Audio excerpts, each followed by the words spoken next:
It is the time of Lee Sin. The rework has arrived. Well, visual rework. The kit is exactly the same, but we now have fluid animations, new particles, sound effects, and on his default skin, a ponytail that actually works.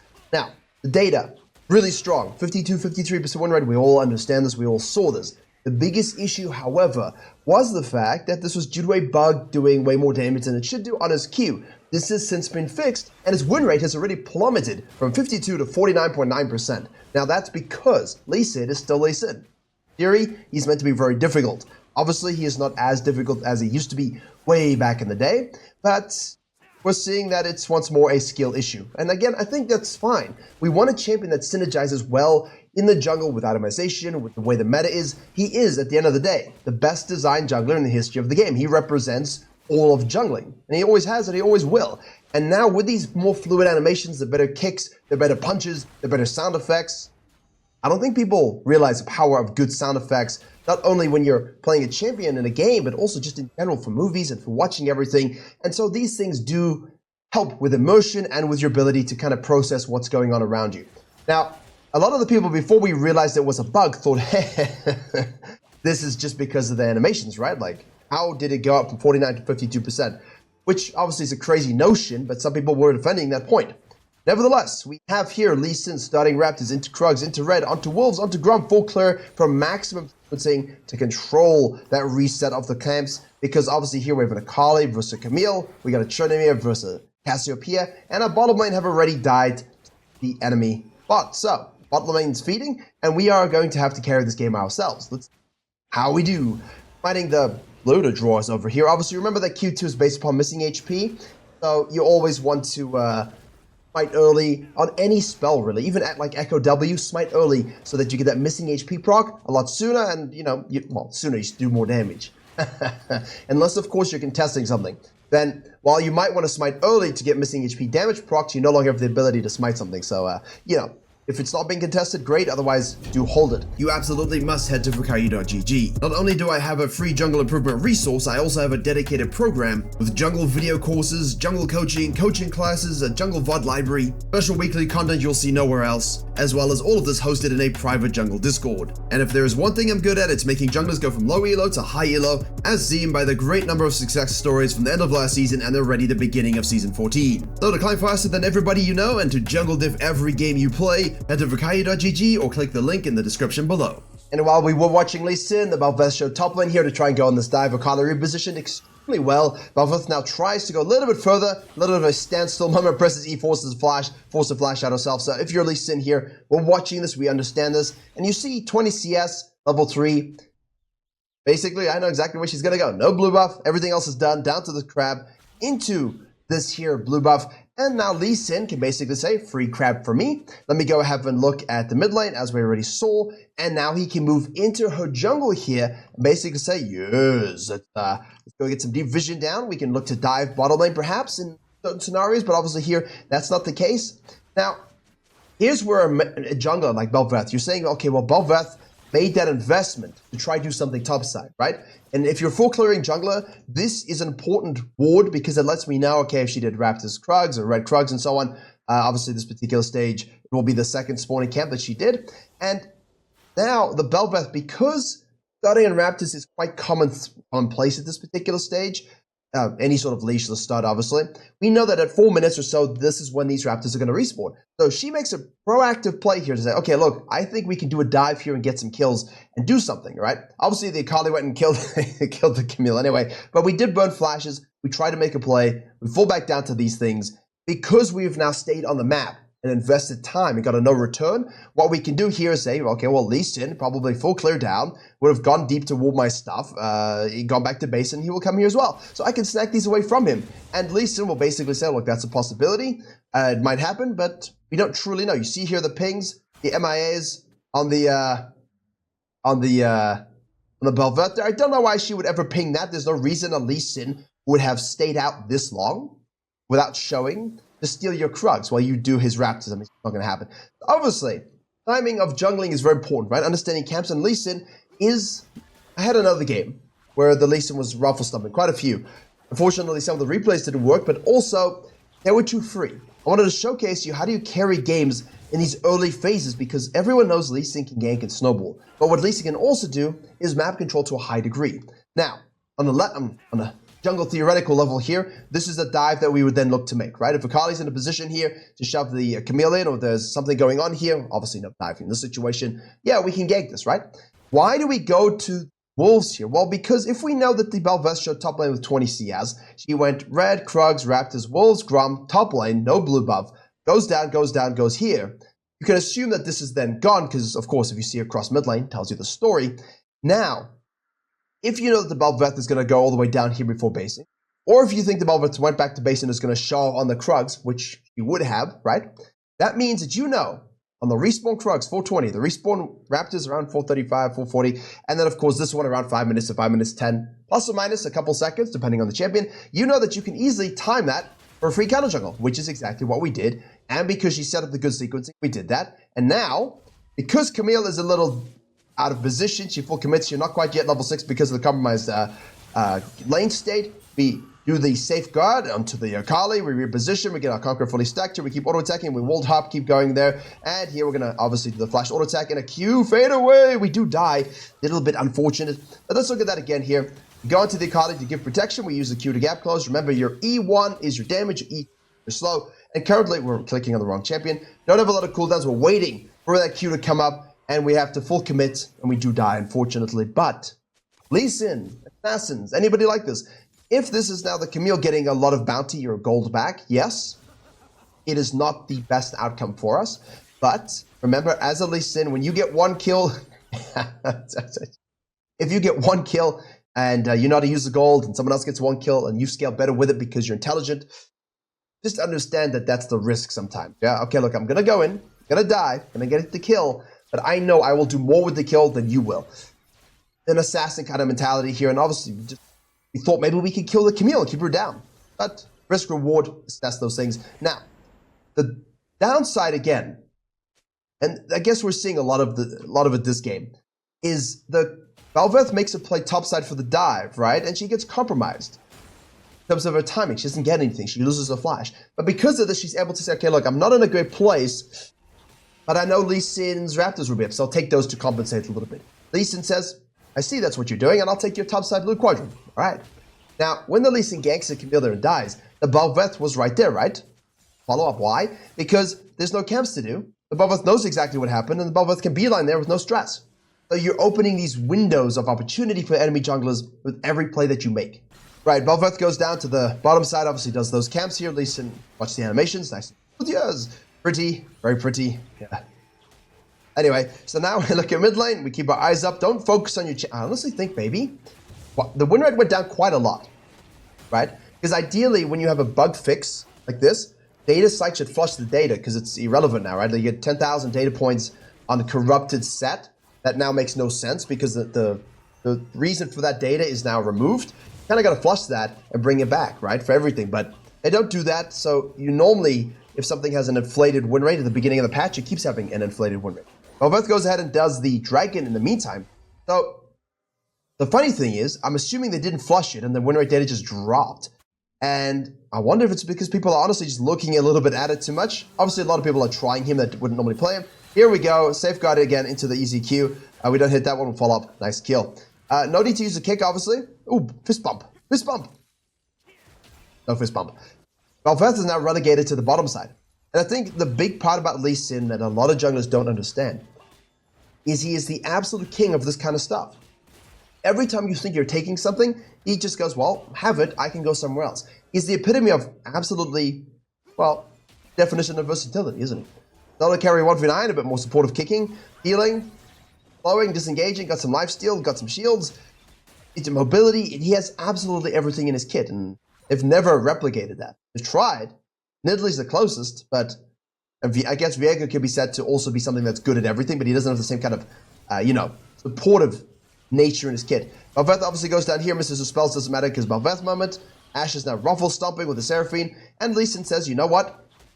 Kind of jungling your top side, I'm going to take the Scuttle Crab here. We will have grubs coming up again in the not too distant future. Golden Pocket 1500, Golden Pocket 1500 as well, both junglers doing that. Now the Cassio decides to check things. Oh, we do hit that Q. Good restraint. I know a lot of people would try and take that, but it's a Cassio guy. Obviously, we see here in the replay, the ult. In-game, please be aware that you need to F key the whole time. Look at trades. Look what ults are used, so you know if you can make those kinds of plays. Because if you weren't paying attention there and you try to go in on a Cassio and she ulted you, you look dumb. Kali then kills the Camille, so basically a nice real swap from both junglers. Now, at this point, Bel'Veth should assume all of the blue side camps are already down. They've already taken. He went back to base. She got Kraken Slayer. She'll go ahead and do the Raptors. Lee Sin at this particular stage had a lot more vision of what she was doing, but he knows his Raptors are up. He knows the Krogs will spawn thusly, and obviously the Wolves are available. Might not 100% know that, but if we're tracking properly, we probably could know that. However, it would be forgivable if you didn't see Bel'Veth do these things and, you know, you thought it was or you thought it wasn't, it doesn't really matter. I like the idea of trying to come down here anyway. You chuck a Q. If it's not there, all right, we adjust. Okay, I missed something. I mistracked something. It's okay to do that. Now, we go over to the top side. Bel'Veth will obviously look to do something here. This is a hardcore losing lane, so some Lee Sin mains are like, okay, well, can we do something about this? You could, but at the same time, I'm not really stressed because, oh, here we go. Cassio goes all the way in, chases down the Trinimir. He heals up a little bit, and Lee Sin will say, yo, what's up? Do I need to kick today? No, I don't. Easy, QQ and an E. Look at bottom lane. Huge fight. We have kick up, but I don't know if we want to 1v3. Maybe we do. Let's have a look. I think obviously we do have the damage here. We've got that Q. We'll dash back in there.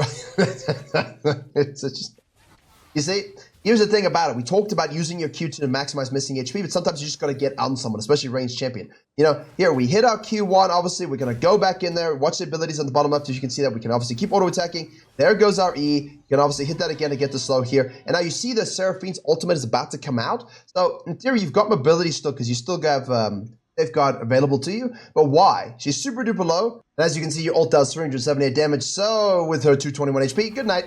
Don't even bother. Don't even bother. Just finish it off. Don't get caught out. Don't be compromised. Now, can we chase down the Ashe here a little bit? We do have rotations from the Camille. I don't know why she's here.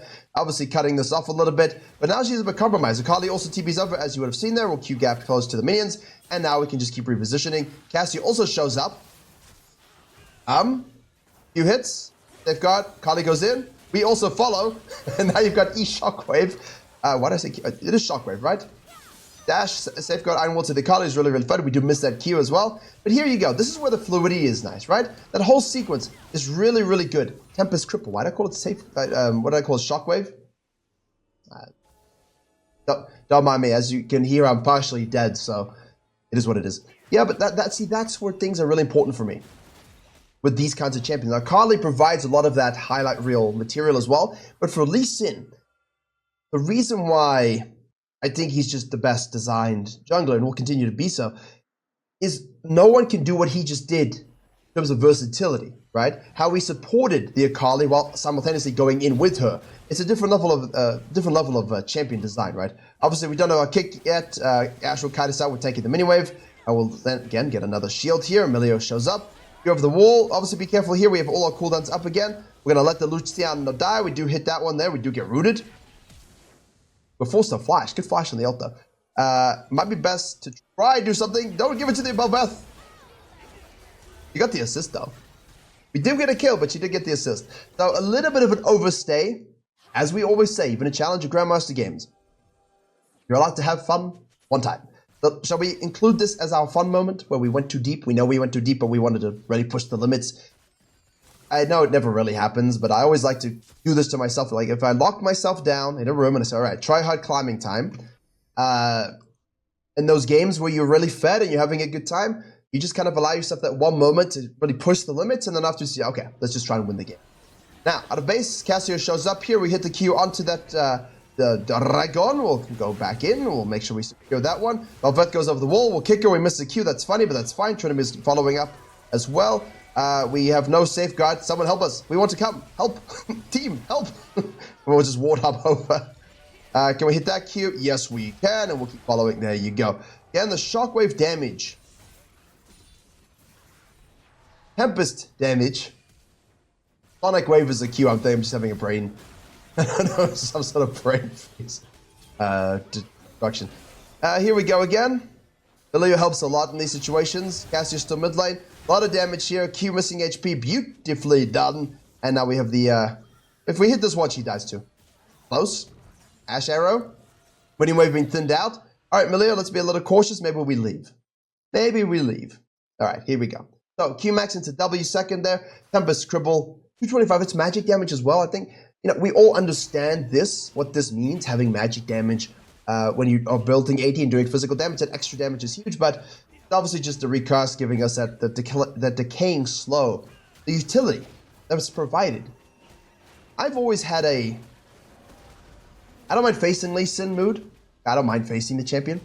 He is definitely strong, and I think he has been strong for years at this stage.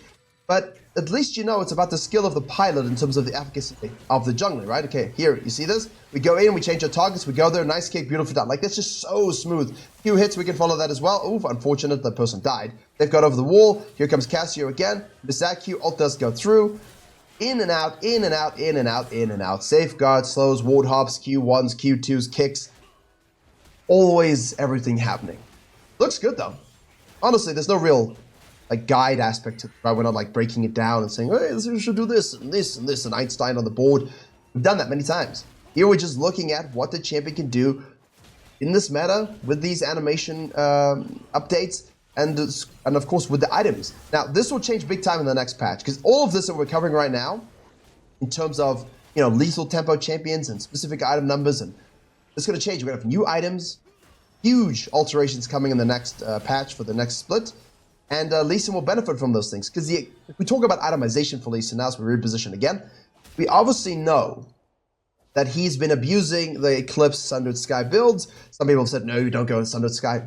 You can very easily go Sundered Sky. There's nothing wrong with the item. It's good. If you don't like the feel of it, you didn't feel like it suited you, cool. But the item was objectively good on the champion. End of story. Now, Eclipse has been good for a long time. We still rush it here. Huge damage spikes. A lot of damage nerf. Oh, fight.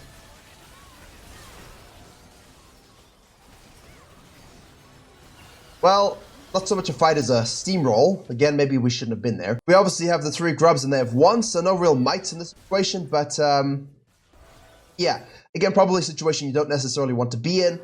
Now, back to atomization. The Light Cleaver second, Sterak's third choices, still good, still solid. Never have not been good, right? However, in terms of solo Q carry potential and the ability to self-sustain and do well on the climb into these kinds of elos, right? I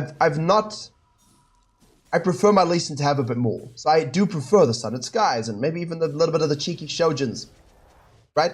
I prefer to see that when they're really fed. Now, obviously in higher MMR games and games where you're just looking to ensure you maximize your kit and maximize your ability to win, Black Cleavers are great, Sterexes are great. Now we also have the Death's Darts with that healing going up. Derek's Gauge, the cost going up, nerfed, and the passive going up as well, but Morph Morty getting buffed as well. Well, shifting of stats more so.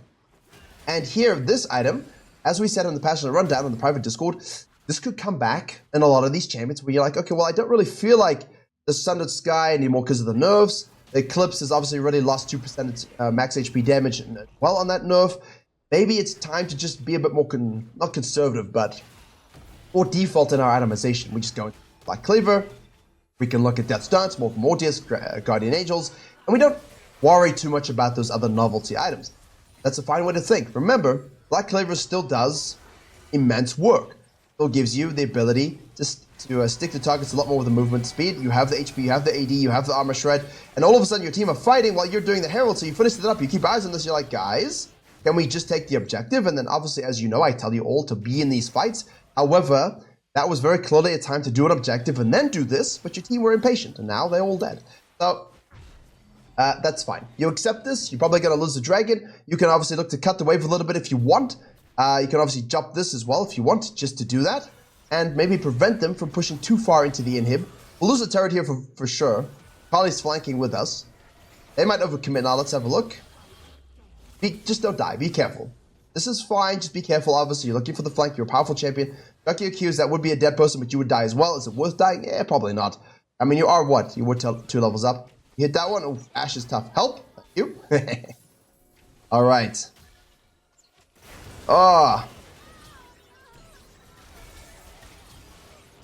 As I said, If you go in there, you will kill someone, but you will die as well. So do you really need more damage? Arguably, you probably don't. But again, just to show you the stats, the haste, the damage, the HP, the armor reduction up to 6 seconds, the movement speed for 2 seconds, you don't see that one. Item is, it's been so good for so long that they still buffed this. I think it was, what, end of 2022, they buffed the Season 12, and I was just in shock. Like, why are you buffing? This item is so good. Why are you buffing it? A large reason was because everyone was rushing Kempang Chainsword. That was stupid. You should never have done that. Black Cleaver was already goated. So they buffed it, thinking maybe it needs some help.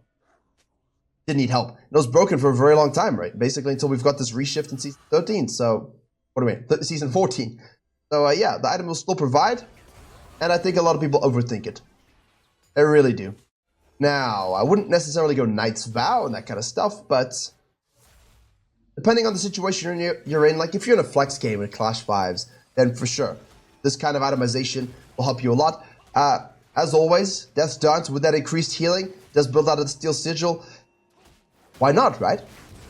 Why not? The healing it went from 50% to 75%. That's a big shift. That's a big increase. And for Lee Sin, right, in that scenario that you just saw, being able to survive a little bit longer always helps. Always helps because you have the ability to get out. And that's what's most important here. Now, against a heavier magic composition, for sure we can go with the Mortis and the Hex Trigger. And you just adapt like we used to. This was really the way. Here we go. You know, you'd have Gore Drinker, you'd have Black Cleaver, and then you have Death's Darts, you have more from Mortis, you got Guardian Angels, just well positioned. But the most important thing about the jungling here is take your camps, synergize with your team, sneak into their jungle, look for these picks. With a little bit of compromise here, the ult's going to come through, we're going to flash it just to make sure we don't get killed. Good respect, flash. Akali's on the base here, team is being forced. Can we stop the ports? Stop the ports. Q hits. Yes, we'll go. Apparently we could not stop the ports. Whoa, the damage is insane. Kick again. That's what the champion provides. Clips is still good. Very important concept. Virkayu, they nerfed Sundered Sky, they nerfed Eclipse. What do I build? As we watch the trap here, get the slow down, shield, safeguard back out. Holly finishes off. Camille shows up. Alright guys, free Baron, let's go, turn it, let's go, let's go. 2 dead Baron, please, let's go, come on. Feel the stress, please, stop fighting. Let's just go to the Baron. If they show up, we zone, we kill them, they're not going to show up. Anyway. You've asked me about Viego and Lee Sin and these people on these champions on these items. If your item is really strong and broken, dominating the game, and they nerf it a little bit, it doesn't suddenly make it the worst item in the game. It doesn't make it shit, it doesn't make it unplayable. All it does is, most of the time, make it strong or good. OP, strong, good, right? And weak and useless, if you were to categorize it. Just because something was OP and was nerfed doesn't make it go from this to useless. Or even here, or even here. Sometimes they just go from OP to strong. And I honestly think they're just strong now. Not OP, they're just strong. That's the point of these nerfs sometimes, is not to remove them or gut them. Although they are gutting some things in the next patch, so we'll see. Nice spacing there, obviously going to be flanked from the bottom side. Again, the safeguard will detect the minions to take those down. Here we look for the next entrance point. Flash was committed, Q doesn't go through. Safeguard again. ADC out of position. Do we want to take this and do a kick, perhaps? Yes, we do. Safeguard a nice kill there. Thank you, Akali, for following up. Huge game for, honestly, the W. This game, to me, obviously huge Q and kicks and nice damage and a lot of that stuff. But this is an exemplary example of mobility, of knowing when to go in and out, of moving in and out of these fights. Obviously, we have a few mistakes down here, but that's fine. Really, the utmost body control on the Lee Sin. What do you expect? What do you expect? So, wave crashing, Belveth up in 3, Cassie up in 2. For sure, you can keep pushing here. Camille locks us down, but obviously you want to be a little bit cautious. You kill the Camille for making that commitment. And now I think it's time to bounce, potentially. We got 2-5 in the pocket. And, oh, well, good night, sweet prince. Take some camps on the way out if you can, but don't greed because you know they'll chase you. But here, I think it's fine. There we go. There's Belveth. Run, run. Yeah, a little close. A little close. Just too many times in Diamond and Master Tier, people just overstay there and die. Now, our team goes in. We're watching this. Obviously, when we take these camps and then go back to base, the rest of our team will be ahead of us, so you have to trust that they know what they're going to do. And again, where was the focus here on, like, we must take dragons, you know, we must do the grubs? Grubs were great. We probably wanted to do more. Got the Herald. That was great. Didn't get to maximize it fully because of the team dying while we did it. And of course, we gave up 2 dragons. The first dragons we gave up because of the grubbies. Second one we gave up because our team died. That's fine, nothing you do about that. We have Baron and we see this pushing in the mid lane. We have this guy pushing here. So yes, you want to push bottom lane. It's logical, right? Lucian is not in the game. The guy is 5 and 10. But they need to push here and have somewhere to go. So we catch this wave to push this so that the Tryndamere will force a rotation for multiple people, and then these 2 can join us. And Lee Sin, again, is a champion that can do this. Not only does he protect, does he slow, does he mobile, does he kick, does he damage, he also split pushes. Huge kit. And now, of course, we've got the Death Dance into the X-Drinker. The Cassio is a pretty big one there. No damage taken. Do we track the healing? No. We'll see. Kind of hope they would. I really would want to see that data. You know? The 30% of damage dealt to you is taken over 3 seconds instead. That is huge for your ability to survive, use your kit, and get out. Waiting for Lucian, by the way. Tryndamere is fake basing. There's the Camille going in. Takes us. Backline from the Akali. See how the Lisa now stays and doesn't follow unless it's a perfect time to do so. Now goes in. There we have the Q into the kick. And she dies. Beautiful. Patience. Patience is... Too many Lee Sins try to be the hero all the time. This is just a great example of a 100% Lee Sin. These are the games that make you climb on Lee Sin. The 17 kill games that I was going to cover, that we have covered in the past, yeah, of course. You can smurf it up, you're going to climb. But these are the games when you have other win conditions, and even if you are popping off, it's still good to play like this, because now the 2v8 is guaranteed, right? Milio did a good job, but it's a 2v8. Lee Sin thrives in these scenarios. So really, total champion, the particles and the animations look lovely. Try your different skins, obviously. The builds, flex a little bit, try a little bit. You can go back into your standard sky to see how that feels. I still think the win rate data is there is a little better than Black Cleaver, so it still will perform. The Hysterics Gauge is still actually fine. So you can still do those items. They're no longer OP here, but they're still good. So, there you go. Thank you very much for watching, and as always, I'll see you all in the next one.